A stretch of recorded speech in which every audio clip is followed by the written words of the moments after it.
Hey you guys, Shiekhempathpowers here. So I just want to come here to speak with you guys and on this spiritual journey and dealing with mental illness and, dealing with certain battles over the last 4 years that was very unexpected because for my entire life in my childhood and growing up, I really didn't have a lot of, trauma and pain like that. So when I experienced these last 4 years of different variation and situations that happened when the pandemic came around and life really changed for me, I've realized that what really got me through those times is the fact that I always put my self-care first. Way before these situations happened, I've always put my health, my self-care, my mental health number one. And I think going to therapy and going to seek out different sources outside of yourself and your normal group of people you hang with, that's when you really realize, yes, okay, let me go get help for the pain and trauma that I've dealt with. Instead of just sitting in it, instead of just sitting there and allowing this pain to subconsciously have you react and overreact and become triggered by every single thing because you haven't healed. We can't keep letting our past situations, our past relationships that didn't work out, our past traumas hold us from the beautiful life ahead of us. But I realize what allows me to always stay optimistic and happy and joyful, even on my bad days where I'm crying and sad. I don't let it eat me up and consume me because I take that time for my self-care. I take that time to really nurture who I am as a woman and what I go through and anything I go through. I always take time to write about it. I find resources to help me with whatever I'm battling. And I just want you ladies to know what you eat, what you intake, and what you watch and who you surround yourself with has a lot to do with your mental health and how you handle things and how you process things. And a lot of us are sleepwalking, honestly, in this lifetime. A lot of us are not told the various herbs and plants and things that can really get us to the next level within our minds and our perspectives and our visions and our goals. Some of us are stuck and we're playing victim and we're not going out there seeking the resources that we need. So we just complain and then we blame the opposite sex.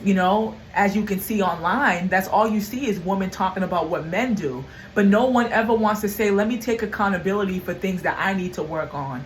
Let me go and do the courses, the classes, read the books, do some healthy eating, clean eating. Let me meditate, do yoga, something to get yourself to realize you have things to work on as well. It's not just the other person's fault.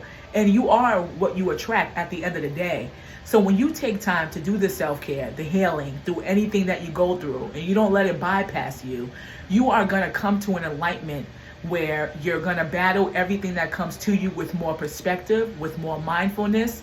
You're not going to react in the old ways of stressing yourself out, letting these situations consume you. You're going to have the tools, the perspectives, and ways to handle anything that comes your way that's not settling well with more peace, more mindfulness, and just create a soft life for yourself. I hear this thing about having a soft life, and I'm starting to realize a soft life, honey, is definitely nurturing your soul, your spirit, your mental health, not yelling and screaming and overreacting when things don't go your way, not letting situations that don't make you feel well really set you back. It's not worth it. Why keep reacting the same way for 30, 20, 10 years, your whole life? Why not take the time to work on yourself and do the work, to do the self-care and level up your mind, your spirit, your energy, and step away from the same old people too. Sometimes we need to separate ourselves when we're on a spiritual journey because we realize we no longer want to entertain the same things, the same people, the same clubs, the same surroundings. And on my plant-based journey, I've realized I stopped clubbing. I stopped drinking alcohol. That is in the past, and that's when I was in college. So I just want you ladies to know that anything you go through, you can get through. You just have to go out there and get the tools. You have to heal from the trauma and pain so you can start repeating the same things over and over.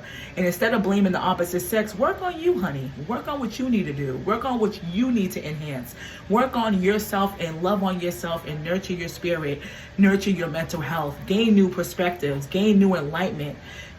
Challenge yourself to see something new, do something different instead of what you're used to. Have a great day, you guys.